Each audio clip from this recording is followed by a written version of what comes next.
This special 5 to 4 series is brought to you by People's Parity Project, organizing to unfuck the law since 2018. You should know I'm the single largest donor to the Federalist Society. Oh, yeah? What do they do? Something with books? They control the courts, selecting judges all the way up to the Supreme Court with the president's blessing. Hey everyone, this isn't Leon from Fiasco and Prologue Projects. It's Rachel. I produce the show. Leon's out this week. On this episode of 5 to 4, Peter, Rhiannon, and Michael are bringing you the third installment of their 4-part series on the Federalist Society. This week, they're talking about what Fed Soc has achieved over the past 4 decades. Because it's not just the fun lunches and the great guest speakers and the easy-to-use clerkship pipeline.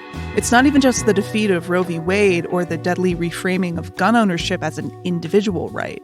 As you'll hear, Fed Soc has accomplished something even more profound. By championing legal doctrines like originalism, the organization has shifted the way we talk about the Constitution entirely, to the point where even liberal or progressive jurists now use Fed Soc-approved justifications to frame their arguments. This is 5 to 4, a podcast about how much the Supreme Court and the Federalist Society suck. Welcome to 5 to 4, where we dissect and analyze the Supreme Court cases that have ruined our Constitution like construction noise is ruining my week. I'm Peter. I'm here with Michael. Hey, everybody. And Rhiannon. Hello. It's still going, guys. You know about this. Our listeners don't. But the apartment next to mine is being renovated. And from what I can gather, they're pulling out all the stops. I don't know. It appears to be just a full replacement of the entire structure. And it starts at what I guess is technically a legal hour. But as someone who likes to wake up at a gentleman's 9:30, I don't personally enjoy it. Wow. That's tough. The trials and tribulation of living life as Peter. It's not easy being a stay-at-home podcaster. It's not. It's not. People act like, oh, you have it so easy. Why don't you try going to bed at 1:30 in the morning after watching 3 kitchen nightmares in a row and then being woken up by drills at 8:15? Walk a mile in his Louboutins. All right. We are at part 3, folks, of our series on the Federalist Society. So we've walked through how the Federalist Society went from a small student group to a massive political powerhouse, and we've talked about how it operates. But today we are going to drill down into what the Federalist Society's impact on the law has been, not just in the specifics like overturning Roe v. Wade, but how they participated in an effort by conservatives to reframe how we think about the law and how they built a legal infrastructure that is responsive to the demands of the conservative political movement. Yeah, and just a little bit of a historical framework, something we've talked about in this series and on the podcast generally, our listeners have heard us say this many times, is how much of the modern conservative legal movement is a reaction to the civil rights era and the perception by conservatives that the Warren Court was sort of imposing its political will onto the country. And so in the 60s and 70s, conservative legal academics and judges, they're playing around with different critiques and theories. First, they start propagating the idea of judicial restraint. They think the Warren Court was out of control, and this is where the complaint about judicial activism, as we understand it today, this is where that comes from. So these conservative legal academics were endorsing the idea that judges should just be doing less. They should be more restrained in their judging. And then in the early 1970s, Robert Bork, who of course would go on to be a prominent figure in the Federalist Society, starts developing the theory of originalism, which is, of course, the idea that we should be interpreting the Constitution as it was interpreted when it was written. Sick idea. Yeah. But what's important to understand is that before the Federalist Society, a lot of these ideas were like, they're half-formed, they're inchoate. They don't really have anywhere to go because there isn't a network to diffuse them and funnel them upward out of academia and into real prominence. Yeah. Once the Federalist Society is established, that changes a couple things. One, all of these academics and lawyers are being connected. Stephen Calabrese, again, he's one of the Federalist Society co-founders, said, before we existed, there were a handful of conservative scholars, but they weren't in contact with each other. By bringing them together, putting them on debates and things, I think we've, to some extent, helped to bring together a homogenous, mature set of conclusions on things that people on the right agree on and how particular legal problems should be addressed. Homogenous. They all like to pretend like there's so much debate on the right or whatever. Right. Yeah. But when they're being real, they're like, yeah, we all think the same shit. Right. Yeah. So not only are conservative legal scholars being connected, they're sort of developing an orthodoxy, right? Developing a consensus about what the law should be. The second big thing that happens is this network is bridging the gap between these conservative legal types and political actors. Yes. So you start to see these ideas manifesting in public policy. Ed Meese is a lawyer who was active early on in the Federalist Society, and he's also in Reagan's cabinet. Convenient. Yeah. In 1985, he becomes the Attorney General and quickly announces that the Department of Justice would be using originalism as its basis for interpreting the law. This is really like a big moment for the conservative movement. A few years prior, this had been a relatively fringe academic theory, and now it was the official policy of the Department of Justice. Can we stop there? It is crazy to me. Has any DOJ, has any attorney general been like, this doctrine is how we will be interpreting the Constitution moving forward? Yeah, Joe Biden's Department of Justice uses communism as its guide. Oh, yeah, I forgot about that. Right. No, but I really do think this speaks to, like, this is the piece that the Federalist Society did, No, right? it's Like, wild. the conservative legal movement was coming up with ideas, but it's the network, it's the structure, it's the connections that the Federalist Society was doing and making that then bridges that gap and brings the academic theories into now the DOJ is using this as policy, right? Right.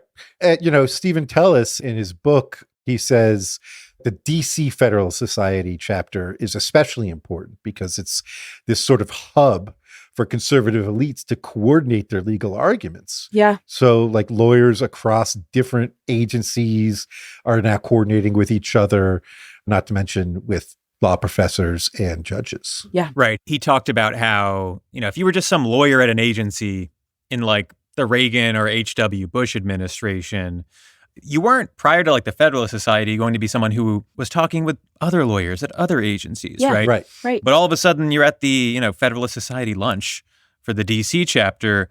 You're shaking hands with a bunch of people who are all part of this broader like political legal movement. Exactly. So we want to give some examples of how this infrastructure operates and how successful they've been at changing both the law itself and the frameworks we use for analyzing the law. And I think the best case study for this is the Second Amendment. So the Second Amendment says, quote, "A well-regulated militia being necessary to the security of a free state, the right of the people to keep and bear arms shall not be infringed." For most of the last century, that was widely understood as conferring what's called a collective right, meaning it wasn't about the individual right to own guns, it was about the rights of state militias. That's why militias is in the amendment. It's right there. Yeah. It leads off. Right off the bat, they're talking about militias. Yeah, it does sort of pointedly include the word militia. Yes. Yeah. So that's what the Supreme Court held back in the 1930s. And that was like the scholarly consensus. There was very little dissent on this point. And what changes first is not the scholarship, but the politics of gun rights. In the mid-70s, there's like a rising chorus of conservatives who are advocating against gun control. Reagan is a rising star. He's writing op-eds for Guns and Ammo magazine about the Second Amendment right to bear arms. In 1976, the Republican platform includes gun rights for the first time in history. In 77, there's like a little infamous coup at the NRA where its more moderate leadership is ousted and replaced by more radical gun rights activists. And then when Reagan is elected president in 1980, he's very consciously aligning himself with the NRA for the first time. Yes. So as the Federalist Society is getting off the ground, you have this political movement developing behind gun rights. That creates a demand for new scholarship, new arguments about the Second Amendment, claiming that it's actually about the individual right to own firearms, not just the rights of the state militia. It's becoming like a talking point in conservative circles, and in turn, you have Federalist Society lawyers and academics entertaining it, bringing it up at conferences, building consensus on what their theory of the Second Amendment should be. Yeah. Meanwhile, just to give you a sense of how new this line of argument is, former Chief Justice Warren Burger, a conservative, is openly saying that this idea is fraudulent. Yeah. This has been the subject of one of the greatest pieces of fraud, I repeat the word fraud, on the American public by special interest groups that I have ever seen in my lifetime. If the militia, which was going to be the state army, was going to be well regulated, why shouldn't 16 and 17 and 18 or any other age persons be regulated in the use of arms? So in 1997, there's a big gun control case, Prince v. United States, makes its way to the Supreme Court. And Clarence Thomas, in a concurrence, basically says, hey, there's this theory floating around that the Second Amendment actually protects the individual right to bear arms. We should be thinking about that, right? Yeah. So we talked in part 2 of this series about this like call and response from the courts to the academics, which is now possible because the Federalist Society has opened up channels of communications between right-wing academics and judges. Yeah. Right. So like, to be clear, Clarence Thomas is not actually interested in seeing more scholarship so that he can like make up his mind on the issue, right? He's already made up his mind. What he's doing is signaling to the Federalist Society and the conservative legal movement more broadly that he needs them to like develop their theories on this point a little more so that there's enough to rest a future Supreme Court decision on it, right? And that's exactly what happens. Conservative scholars keep hammering away at this theory. And then in 2008, you get DC v. Heller, where Scalia writes a majority opinion that relies heavily on all of this scholarship and creates, for the first time, an individual constitutional right to own a firearm. So a couple things to take away from this. One is that you have that sort of dynamic where these channels of communication are being opened up between like the Federalist Society network and people in positions of power like Clarence Thomas, right? Like the justices on the Supreme Court who are part of the network themselves and very open to hearing from everyone. Right. Another thing happening is that you can kind of see the Federalist Society's function very clearly here in the sense that the order of operations is not that like people in the Federalist Society come up with new ideas and those sort of snowball. The order of operations is that the conservative political movement comes up with a demand. Yeah. Right? We want gun rights. And the Federalist Society sort of caters to them. This is something we talked about in the last episode. The Federalist Society is a service provider to the conservative political movement. Right. The political movement makes a demand. The Federalist Society provides the service, right? They're providing legal services to them. You can see this across other cases. Obamacare is a great example. We talked about this one too. You know, when Obamacare gets passed, conservatives, of course, hate it. We talked about how Mitch McConnell went to the Federalist Society and was like, sure would be great If someone could figure out how to strike that one down, huh? Yeah. When would someone rid me of this troublesome law? Right. Yeah. So they sort of concoct this theory that Obamacare violates the Commerce Clause, that Congress is allowed to regulate interstate commerce, but for some reason, insurance doesn't count for that. No, Peter, you can't compel economic activity. Come on. No. So, you know, they sort of brainstorm this stupid idea. And I was in law school when this was all happening, and I have a very vivid recollection of all of my professors being like, this argument's going to lose. It is so stupid. It's trash. It's trash, and it's going to get crushed. Right. 7 to 9 votes, easy. Yeah. Mm-hmm. Instead, that argument wins. Yes. Obamacare does get upheld, but on separate grounds. They lose the Commerce Clause argument. Right. So what happened there? Again, you have a demand from the political side. In that case, literally Mitch McConnell. Right. And then that gets taken up by the Federalist Society. They provide the services to the political side. You see this in other situations. Citizens United, right? You have wealthy elites who want to be able to freely move their money around parallel to elections. Federalist Society takes up the arguments, manifests at the Supreme Court. You can see this in other situations as well. Maybe the most visceral example of this dynamic is Trump v. Hawaii, the Muslim ban case. Donald Trump, of course, says, I'm going to ban Muslims from entering the country. Constitutional scholars are like, well, sir, that is illegal. We do have the First Amendment. Yeah. Right. Freedom of religion. But Federalist Society lawyers were there for Donald Trump in this moment of need. His Solicitor General, Noel Francisco, very active within the Federalist Society, has spoken at Federalist Society events something like 7 times in the last 2 years.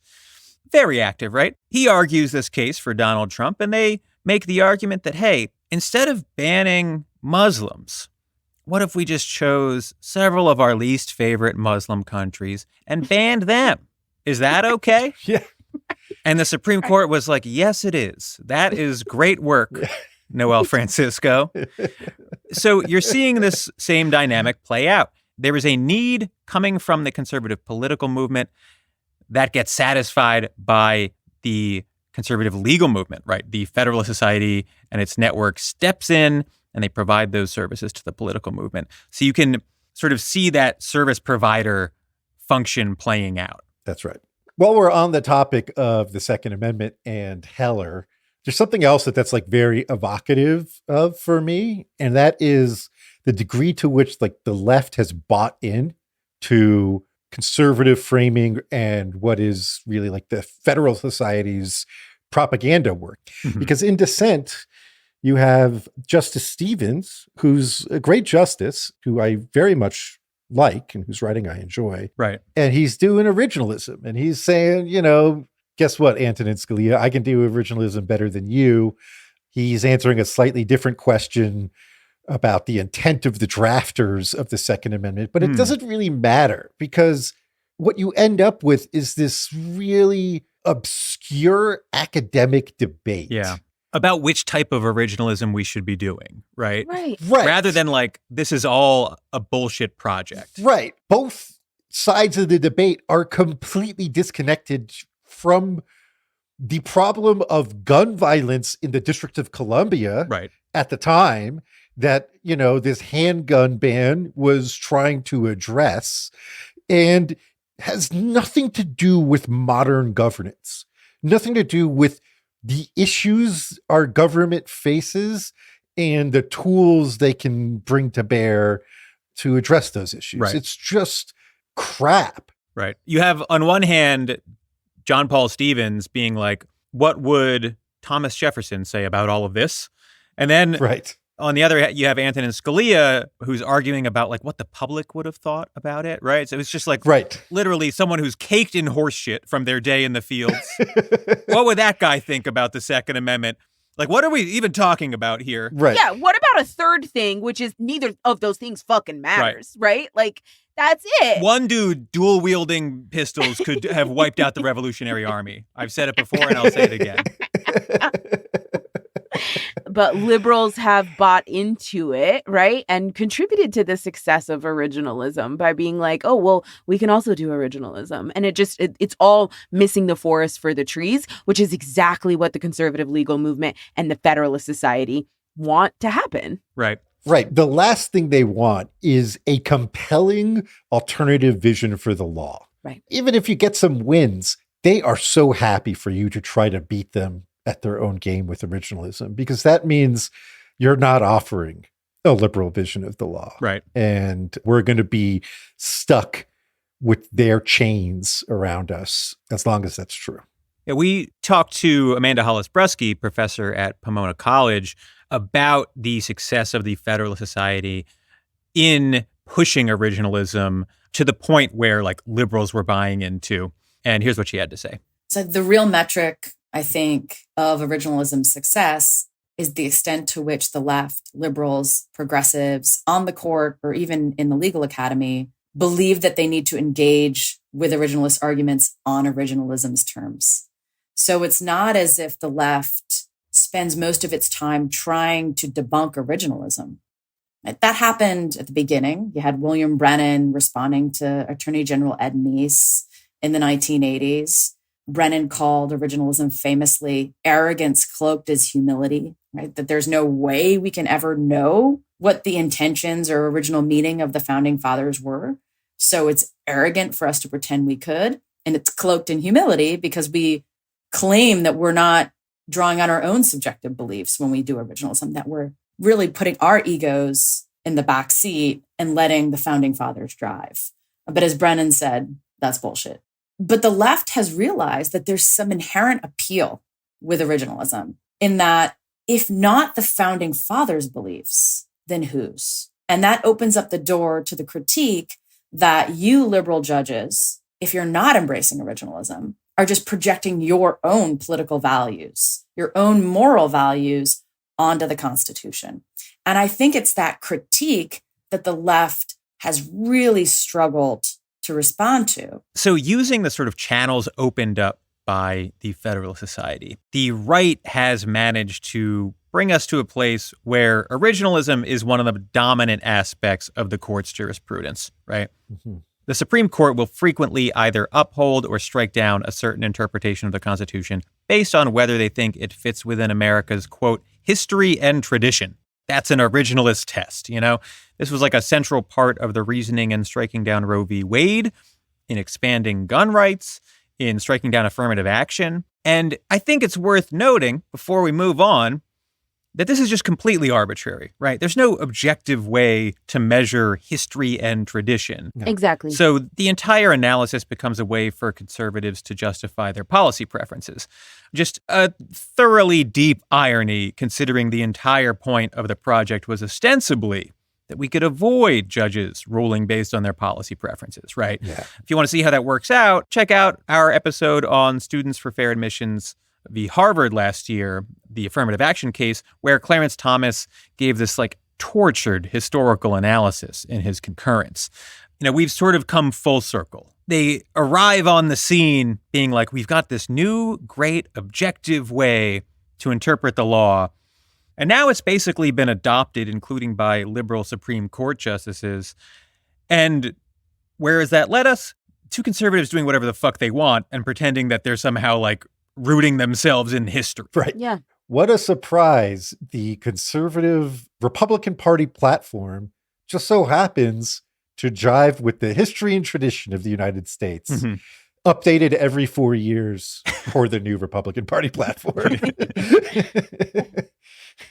You know what? This might be a good time for a break. Yes. This episode is brought to you by People's Parity Project. People's Parity Project is organizing lawyers and law students to unfuck the law and take back our legal system from the conservative and corporate forces that control it. PPP's law school and lawyers chapters around the country are fighting to build a legal order that works for working people. PPP organizers support the nominations of pro-people state court judges, hold lawyers accountable for screwing workers over in service of corporate power, work to open the courthouse doors to working people, campaign to ease the financial barriers for students who pursue pro-people legal careers, fight to ensure that unelected, unaccountable federal judges aren't the ones making the most important policy decisions for the country, and more. You can learn more, including about how to start a PPP chapter on your campus or in your community at peoplesparity.org.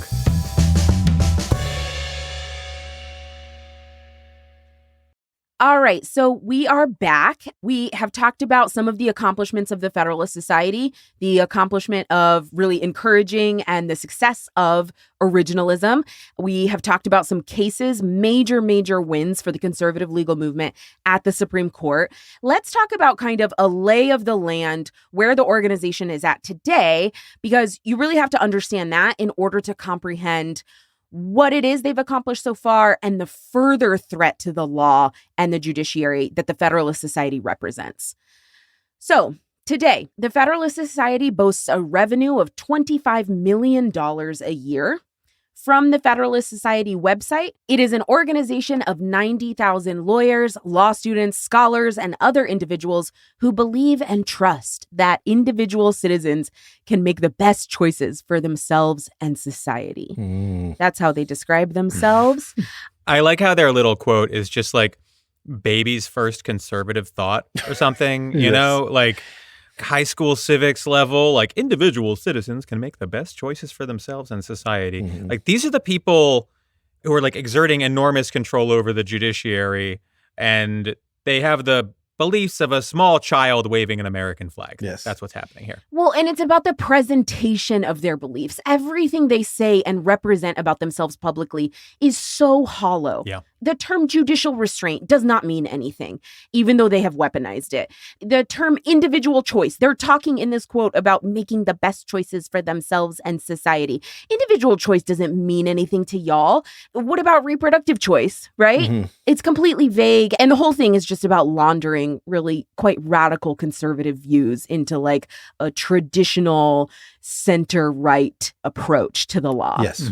Back to their accomplishments, of course, we all know 6 out of 9 Supreme Court justices are current or former members of the Federalist Society. 25% of the federal bench in the United States right now are Trump nominees, judges who were nominated to the federal bench by President Trump alone. And about 90% of those nominees were members of the Federalist Society at some point in their careers. Last year, at the annual lawyers convention that the Federalist Society puts on, their keynote was Barry Weiss, who is if you don't know, a vapid clown who purports to care about sort of free speech absolutism and anti-wokeness. She started her speech at Fed Soc. She started her speech by saying, quote, "I first have to acknowledge that we're standing on the ancestral indigenous land of Leonard Leo. I read in ProPublica that this is his turf." This joke doesn't even make sense. It's just taking a shot at indigenous people. This is fucking loser shit. This is who they have at their national convention. In 2022, the keynote at that lawyers convention was law professor Richard Epstein, who has written such books as The Dubious Morality of Modern Administrative Law, and another book called Forbidden Grounds, The Case Against Employment Discrimination Laws. Wait, if we're talking about Richard Epstein, we also have to mention that this is the guy who, as a lawyer with no epidemiological background at all, wrote an article being like, COVID deaths will max out at like 1,000 deaths. And it became very influential in the Trump administration. It shaped their response. And then as it was proven wrong, he kept editing it to being like, I meant 50,000. Yeah. I meant 100,000. Right. Well, it turns out he's about as good at predicting COVID deaths as he is at understanding employment law. That's right. That's right. Yeah, these are the people they're platforming. These are the people they are inviting to speak as keynotes. Also in 2022, the Federalist Society celebrated its 40th anniversary. Woo! At that dinner, 4 out of the 5 justices who had just that year overturned Roe versus Wade attended. Those were Justices Gorsuch, Kavanaugh, Alito, and Barrett. Barrett and Alito both gave remarks at that dinner. Alito got a standing ovation. CBS News reported that he praised the Federalist Society for its success during the Trump years and hoped that it would continue. He said, quote, "Boy, is your work needed today." This is an organization where Supreme Court justices talk directly to that network, and they are praised in return. They are getting standing ovations. During her remarks, Justice Barrett said, quote, "It's really nice to have a lot of noise made, not by protesters outside my house." Yeah. If you thought that Amanda Hollis-Brusky idea about the judicial audience was like abstract last episode. Exactly. No, it's like literally. It's a literal audience in front of them. Exactly. Yeah. Clapping like fucking... Seals. I was going to say seals, but then I was like, do seals clap? I can't remember which one it is. Justice Alito hasn't just spoken that time at a Federalist Society event. He has spoken several times at that annual convention in Washington, D.C. So has Justice Thomas, and so did Justice Scalia before he died. Gorsuch was there in 2017. Kavanaugh delivered remarks in 2019. And at the 2022 event, post-Dobbs, again, 15 federal appeals court judges chosen by Trump were slated to speak. Senator Mitch McConnell, big fan of the Federalist Society, also attended. So when we're talking about the success of the Federalist Society, it's hard to overstate the level of ascendance, the level of success that they have achieved. They are in direct communication with Supreme Court justices, transforming the law across the country. Right. And we started this by reading off some numbers about what percentage of the judiciary were appointed by Trump and were members of the Federalist Society, et cetera, et cetera.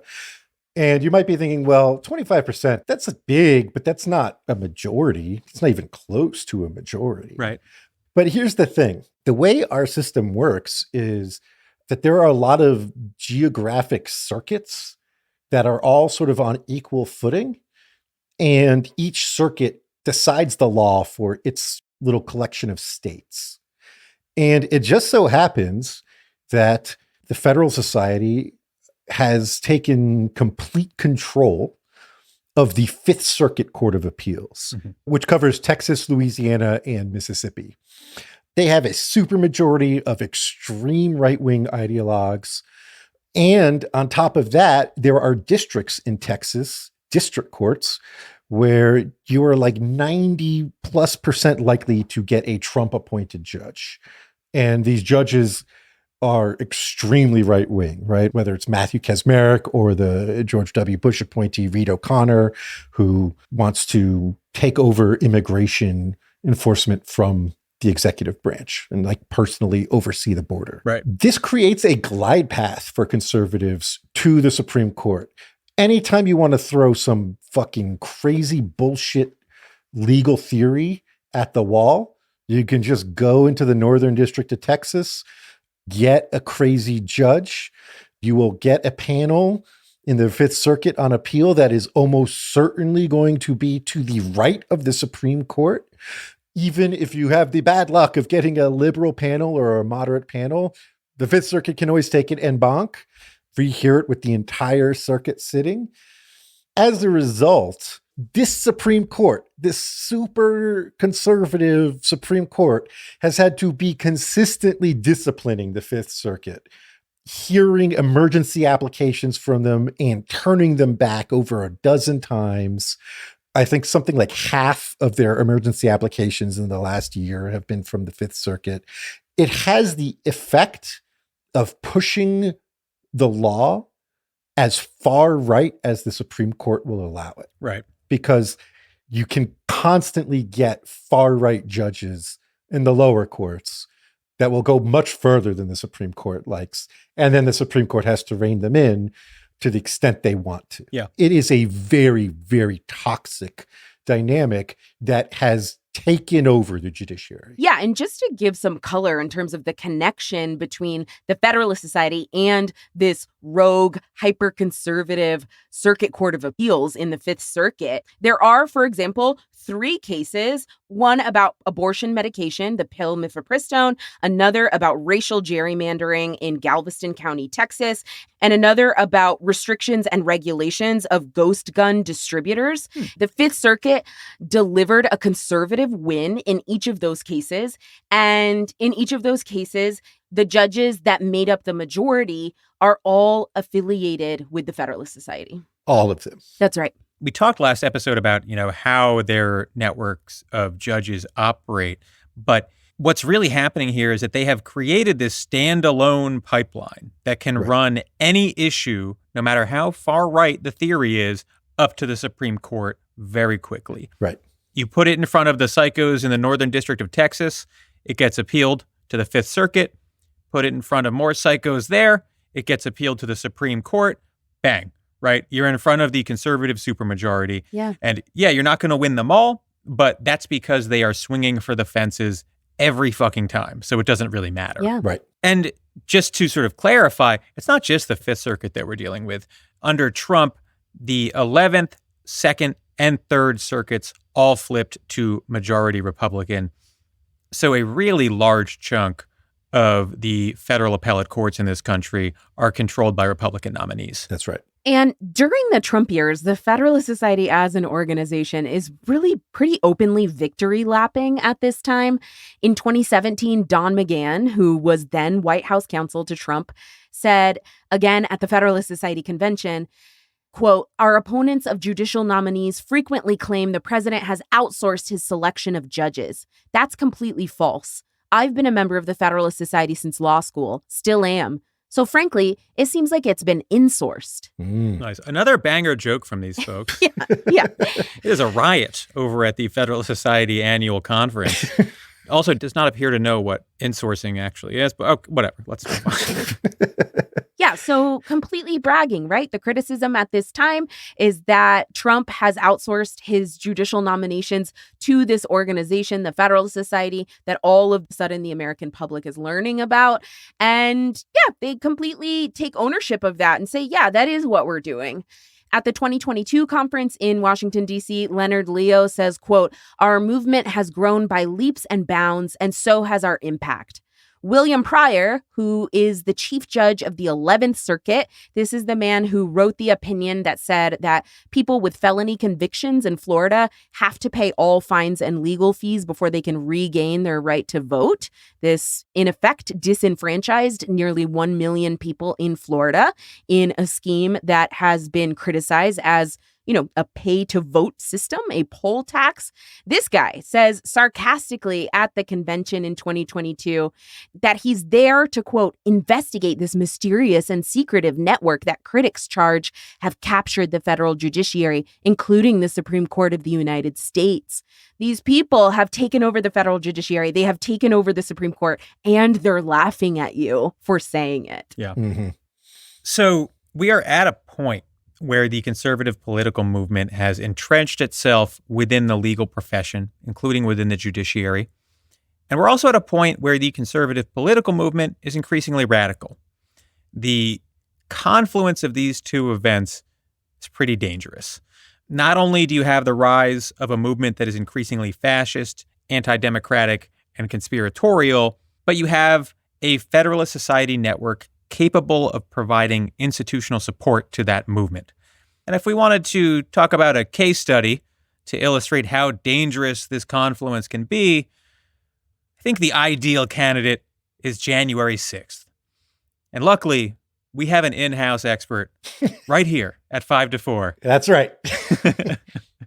So January 6th, as you might recall, was not a random date or a random riot. It was the day of the counting of electoral votes, and it had a specific goal, which was to force Republican senators, congressmen, and Republican Vice President Mike Pence to recognize the fake electoral votes that Donald Trump had put together to give him a sort of legalistic claim to remain in power despite losing the election. The groundwork for this was laid months in advance, before the election even happened. We did a fucking episode about it in September 2020. It was happening out in the open. And it started with attacks on mail-in voting. You might remember mail-in voting was a big deal because it was in the middle of a pandemic and there was not yet available a vaccine and people were dying in massive numbers. And while this was going on, Federalist Society lawyers were attacking mail-in voting. They were filing lawsuits, trying to prevent states from extending deadlines or defending states that did not want to extend their deadlines, trying to limit the access of citizens to mail-in ballots. Also, during the run-up to the election, Hans von Spakovsky, real person, not Bond villain. I don't believe you. I don't believe you. I know him very well. One eye plays the piano. That's right. That's right. Always has a cat in his lap that he's petting. And a special knife inside his jacket that he talks about as if it's magical in some way. Yeah. Right. This guy, longtime opponent of democracy hater of people voting, did a tour of the Federalist Society because he's a longtime member of the Federalist Society, where he did 9 different events delivering talks like, quote unquote, consequences of mail-in ballots, which I would think would be people voting, right? That's the consequence is people vote. Election fraud 2020, fact or fiction. It's so good. What's the rule with headlines where if the headline asks a question, the answer is no? Right. If a Federalist Society event ends with fact or fiction, the answer is fiction. Fiction. Absolutely. Absolutely. Yes. But so he's like warning that there will be chaos and litigation. And it's like, you are laying the groundwork for chaos and litigation right now. You are like building the consensus for this. So this is happening at the Federalist Society in the weeks leading up to the election. After the election, Ken Paxton, longtime Federalist Society member, laughably corrupt, criminally corrupt Attorney General of Texas, asked the Supreme Court to throw out the electoral votes of Pennsylvania and 3 other swing states.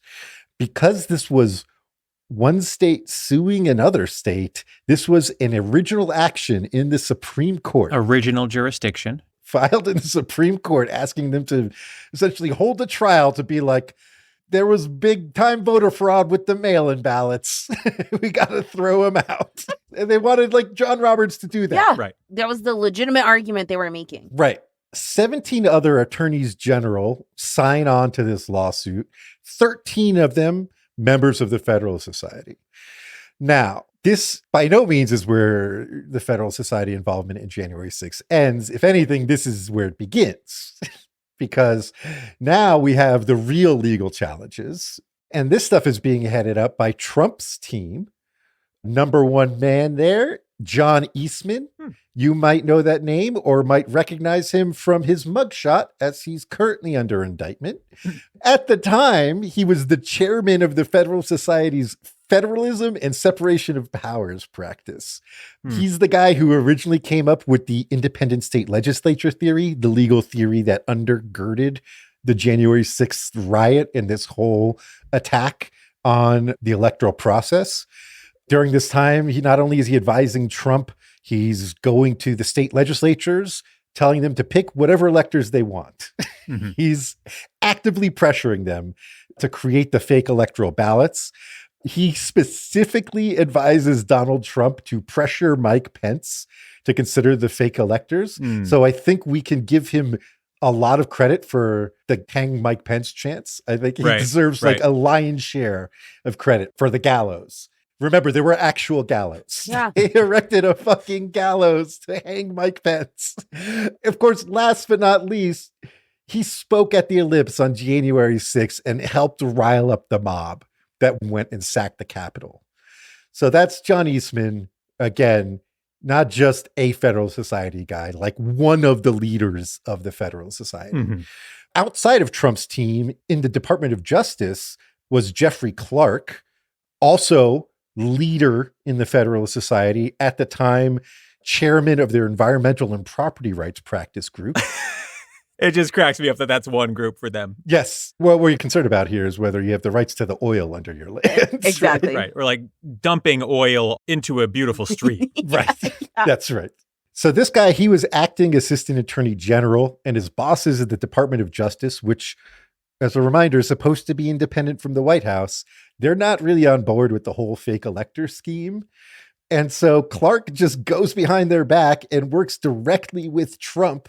He like drafts this letter to send to several states being like, the DOJ has found evidence of fraud.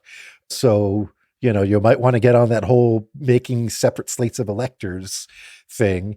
His bosses are like, fucking cut it out. Like, we're not sending this letter. while he's like, just send it and Trump will do the rest, right? Eastman is brought into Trump's orbit by Cleta Mitchell. You might remember that name from last episode. She set up the PAC for Ginny Thomas and Leonard Leo, longtime Federalist Society member. She works in another think tank where all they do is try to suppress votes. And wouldn't you know it, Hans von Spakovsky is on the board of that group. It's just all your favorites, all your Federalist Society favorites are here. Yeah. Of course, I don't want to say that everybody in this group suffered zero reputational harm within the Federalist Society. In fact, we do have one instance of someone having serious reputational harm within the Federalist Society because of their publicly stated positions on January 6th. That's Stephen Calabrese, co-founder of the Federalist Society, co-chairman of the board of the directors of the Federalist Society. A little unorthodox among conservatives because he kind of thinks January 6th was fucking crazy. He thinks the independent state legislature doctrine is stupid and wrong, and he thinks Donald Trump should be disqualified under the 14th Amendment for engaging in insurrection. And for that, the board of directors held a vote and told him he could no longer identify himself as a co-founder and co-chairman of the board of the Federalist Society when doing public interviews. So there's one person had reputational harm. The guy who was like, January 6th was bad. And they were like, you're not one of us anymore. Yeah. By the way, I'm a little bit annoyed by how freely rich people, powerful people seem to be able to just like pretend that they are or are not the founder of something. Like a couple years ago, I found out that like Elon Musk wasn't the founder of Tesla. It's just like a title that he like bought. Yes. And now like the board of the Federalist Society just gets to be like, you can't say you're a co-founder. It's like, but I am. Like that doesn't seem. Yeah, but I did. I was the guy at Yale. I was the 2L at Yale. I did the conference. What are you talking about? I founded it. Right. I just don't feel like this should be legal. I don't know what mechanism can stop it, but it just feels a little weird to me that like founder is just like a title that they can pass around, right? Especially amongst these motherfuckers who act like the dictionary is their guiding light on everything. Mm-hmm. And then it's like, well, don't call yourself the founder. Motherfucker, he founded it. He founded it. Like, what do you Now, obviously, we're getting upset about the wrong things here. I am just as, if not more upset about the coup. That's right. Now, the board of directors never sort of publicly stated why they censured Calabrese. Right. But, you know, we can infer a few things. It happened just 10 days or so after he submitted an amicus brief to the Supreme Court, arguing against the independent state legislature theory, which again is the theory, the legal theory underlying January 6th. And also a few days after he published a letter in the Yale Daily News coming out in support of affirmative action, a letter in which he noted that the Federalist Society takes no official positions, but he took two big lib official positions in public and then got censured, like immediately. That's right. We also don't want to give him too much credit because he has subsequently walked back his support of disqualifying Donald Trump under the 14th Amendment, right? Because the conservative legal movement ultimately does not suffer heretics. On the big issues, you gotta fall in line. Yeah. That was a great rundown of January 6th and legal issues and monsters involved. But I was hearing your dogs the entire time. What's going on with your dogs, Mike? There's a coyote in the yard, and until I go and yell at it, they are just going to keep making those fucking noises. Amazing. So I think all of this discussion nicely frames up the question of what is next for the Federalist Society, because it is a matter of debate. Like much of the Republican establishment, they're sort of caught up in a tug of war between establishment Republican interests and the MAGA segment of the political base. A few months ago, the New York Times published a piece about how Trump and his people are aiming to move away from the Federalist Society, mostly because he felt they were insufficiently committed to his effort to initiate a coup in 2020. Yeah. That's right. Again, several prominent members were pretty actively involved. Right. But he didn't have total buy-in. It certainly didn't seem like the Supreme Court wanted to take the issue up.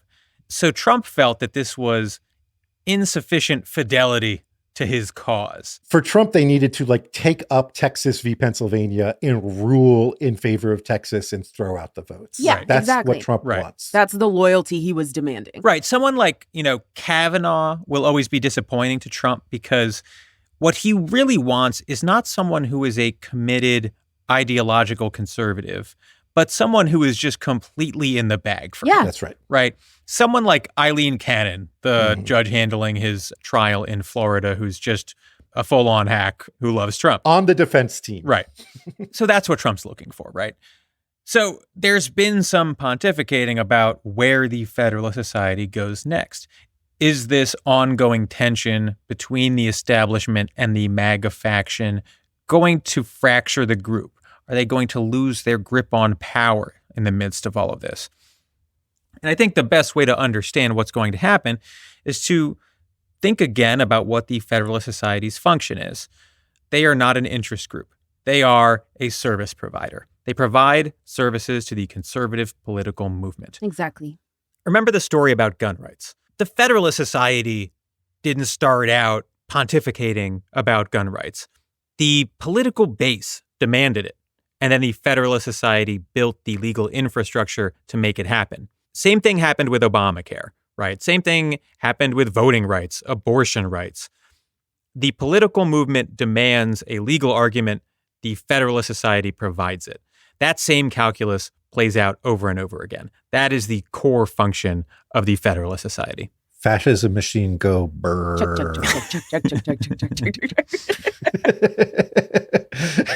There was this idea, particularly right after Dobbs, right after the Supreme Court overturned Roe versus Wade, that the Federalist Society maybe didn't know what to do next because as an organization, it had quote unquote won. Right. Like it had achieved really the most prominent jurisprudential goal that it set out to achieve from the beginning in overturning Roe versus Wade. But this point about the Federalist Society being a service provider is really important to remember. The network will move according to whatever the conservative interests are, whether that is wealthy elites, corporations, whether that's a populist conservative base, whether that is a Trump administration, wherever the conservative legal needs are, the Federalist Society is going to go. And they're not going to stop at just overturning abortion rights. They're going to try to abolish the administrative state, abolish employment discrimination laws, overturn protections for contraception and other reproductive choice and bodily autonomy protections in the law. They will now be looking for more legal avenues to increase religious freedom to discriminate and exclude people, to further disenfranchise voters. They want to destroy the appellate process for people on death row, even if those people have serious claims that they were wrongly convicted. It goes on and on and on. They're not going to stop with Dobbs because they have built themselves to be a service provider for conservatives. They're never going to run out of people that they want to demonize and brutalize, right? Mm-hmm. There will be immigrants, there will be trans people. And if they get everything they want from them, then they'll move on to gay people and they'll move on to religious minorities and on and on and on. They're not going to run out of out groups to be angry at and to oppress. Yeah. So the question of what's next for them almost misses the point in my mind. What's next for the Federalist Society is whatever is next for the political movement that it serves. Mm-hmm. They will follow the demand, right? And this is the benefit of a broad network. Even if there are moderates within this movement, you know, these Stephen Calabrese's, who don't want to participate in this, it doesn't quite matter because there are plenty of people who do. And reactionaries in this country will continue to draw upon the network that they have built here. Yeah. I've seen more than one person say that the Federalist Society is sort of like the dog who caught the car. Now they have so much control over American law. And I think that metaphor misses what's happening here. The Federalist Society has the rest of the country in their hand, and they are just starting to squeeze. Yeah. If you've ever seen some teenage Nazi with some anime avatar on Twitter post like the most heinous shit you could possibly imagine, that's who's going to be giving the Federalist Society marching orders in 10 years. So buckle up.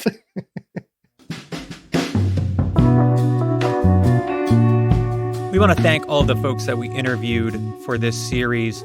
Stephen Tellis, Vanessa A.B., Molly Coleman, Amanda Hollis-Brusky, John Hanson, Nancy Gertner. All your time is much appreciated. We want to thank our friends at People's Parity Project for sponsoring this series. The final episode next week, a premium episode.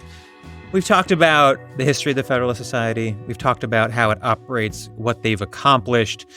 It's time for the final leg of this race, which is, how do we destroy it? That's right. How do you kill the Federalist Society, metaphorically speaking? How do we pile drive them into the fucking center of the earth? That's right, metaphorically speaking. Metaphorically speaking. More people than usual listening to this, Michael. We got to be careful.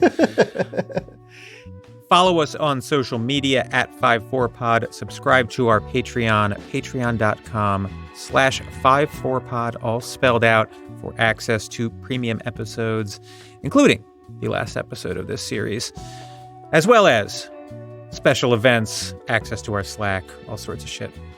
We'll see you next week. Bye, everybody. Bye. 5 to 4 is presented by Prologue Projects. Rachel Ward is our producer. Leon Nafok and Andrew Parsons provide editorial support.